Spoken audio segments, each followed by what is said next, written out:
ঈদের আসল মজা কোথায় জানেন আপনারা? আমি বলছি। ঈদের আসল মজা হচ্ছে চাঁদ রাতে।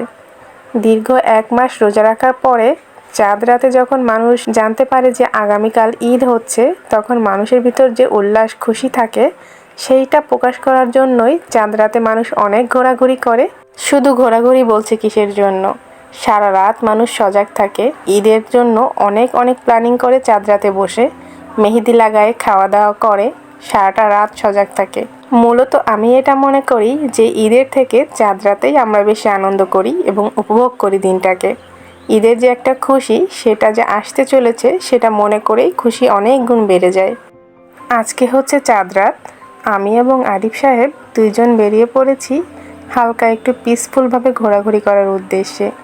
চারপাশে মানুষের অনেক ভিড়, যেহেতু আজকে চাঁদ রাত, বাইরের যে কোনো জায়গায় লোক সমাগম অনেক বেশি। আমরা তার জন্য একটা নিরিবিলি প্লেস খুঁজছিলাম এবং সৌভাগ্যক্রমে আমরা কিন্তু তেমন একটা প্লেস পেয়েও গিয়েছি।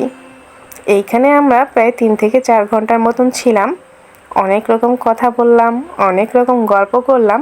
দেখতে দেখতে প্রায় রাত 10টার বেশি বেজে গিয়েছে। এখন হচ্ছে আমাদের বের হওয়ার পালা। বাইরে গিয়ে দেখি বাইক কুয়াশায় পুরোটাই ভিজে গিয়েছে, যেটা আমাদের জন্য খুবই আশ্চর্যজনক ছিল। মহান আল্লাহ পাকের অশেষ রহমতে ঈদের কিছুদিন কিন্তু অনেক ঠান্ডা ছিল, যার কারণে ঈদটা আমাদের খুব সুন্দরভাবে কেটেছে।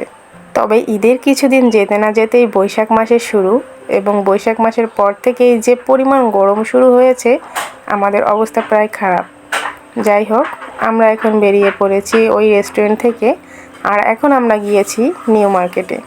যদিও নিউ মার্কেটে আমার একটা কাজ ছিল আর আরিফ সাহেব ছিল বাইরে। যে পরিমাণ ভিড় ছিল, সে আর বাইক রেখে ভিতরে ঢোকার সাহস করেনি।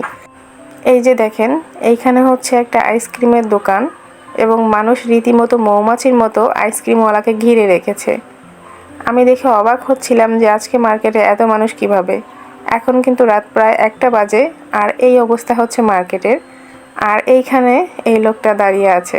এই লোকটাকে আপনারা ভালো করেই জানেন। এই লোকটা হচ্ছে এমন একটা লোক যার কোনো গুণের শেষ নাই, যার অনেক অনেক গুণ আছে। আর তার সব গুণের ভিতরে অন্যতম একটা গুণ হচ্ছে আমাকে সময় দেওয়া এবং আমার খেয়াল রাখা। সবাইকে ঈদ মুবারক। ঈদের দিন সকালবেলাই আমরা ঘুম থেকে উঠে রেডি হয়েছি নামাজ পড়তে যাওয়ার জন্য। আরিফ সাহেব, আব্বু এবং সালমান চলে যাচ্ছে বড় মসজিদে নামাজ পড়ার জন্য, এবং আমাদের মেয়েদের জন্য নামাজের ব্যবস্থা করা হয়েছিল আমাদের এলাকার মসজিদে। সত্য কথা বলতে, আমি যখন তাদের 3জনকে একসাথে দেখি আমার খুবই ভালো লাগে। আমার লাইফের সবথেকে ইম্পর্টেন্ট 3টা পুরুষ এইখানে রয়েছে একসাথে। হ্যাঁ, আমি আরেকজনকে খুব মিস করছি, যে আমার লাইফে অন্যতম ইম্পর্টেন্ট ব্যক্তিত্ব। সে হচ্ছে আমার শ্বশুর আব্বা। তার সাথে ঈদের দিন ভিডিও কলে কথা হয়েছিল, সে বরিশালে আছে। এবং ভিডিও কলে কথা বলার সময় প্রথমেই আমি তাকে এই জিনিসটা বলেছি যে আমার ছেলেটাকে দেখতে কত সুন্দর লাগছে, মাশাআল্লাহ। আসলেই আমার শ্বশুর আব্বা অনেক সুন্দর, এবং তাকে দেখতে ঈদের দিন আরও সুন্দর লাগছিল। ঈদের সারাটা দিন খাওয়া দাওয়া, সালামি এবং ফোন কলে ব্যস্ত ছিলাম, এবং বিকালে আমাদের বের হওয়ার কথা ছিল একসাথে সবার। কিন্তু ঘটনাক্রমে আমাদের বাইকের একটা স্ক্রু পড়ে যায়, যার কারণে আরিফ সাহেব আমাদের সাথে জয়েন করতে পারেনি। এইখানে আমি আর আমার 2 বান্ধবী একসাথে হয়েছি, আর তার সাথে আমার বান্ধবীর কিউট বাচ্চাটা আছে। আমার এই 2 বান্ধবী আমার অনেক আপন। তন্নিকে তো আপনারা অনেক ভিডিওতে দেখেছেন, কিন্তু বৃষ্টিকে হয়তো বা দেখেননি। বৃষ্টির সাথে আমার খুব কম দেখা হয়, তবুও যখনই দেখা হয় সময়টা খুব সুন্দরভাবে পার হয়ে যায়। আমরা সারাটা রাস্তা ভ্যানে করে এসেছি রূপসা ব্রিজে, পা দুলাতে দুলাতে এবং হাসাহাসি করতে করতে। আমরা যখন একসাথে থাকি, এলাকায় একটা কাকপক্ষীও থাকতে পারে না আমাদের হাসাহাসির জন্য। রূপসা ব্রিজে আজকে এত পরিমাণ ভিড় ছিল, কি আর বলবো। যেহেতু ঈদের দিন, চারপাশে মানুষ থাকবে, এটাই স্বাভাবিক। আমরা ভিড়ের ভিতর না গিয়ে ডান সাইডে এসে বসেছি এবং বসে বসে গল্প করছিলাম।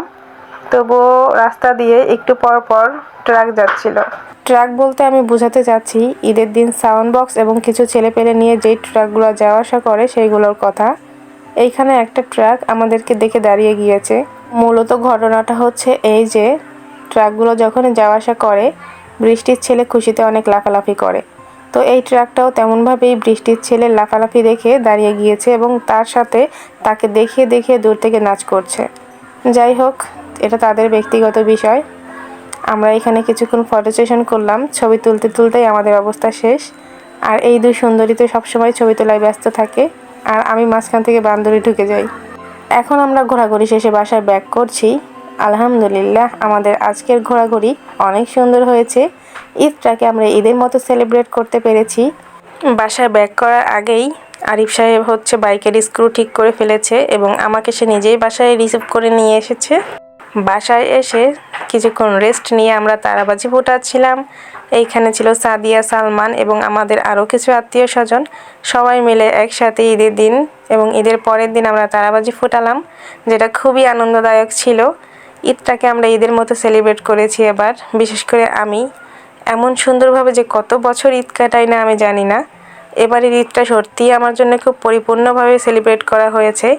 বান্ধবীদেরকে সময় দিয়েছি, পরিবারকে সময় দিয়েছি, ফোন কলে যারা যারা দূরে আছে তাদেরকে সময় দিয়েছি, আর এখন শেষমেশ সময় দিচ্ছি আপনাদের।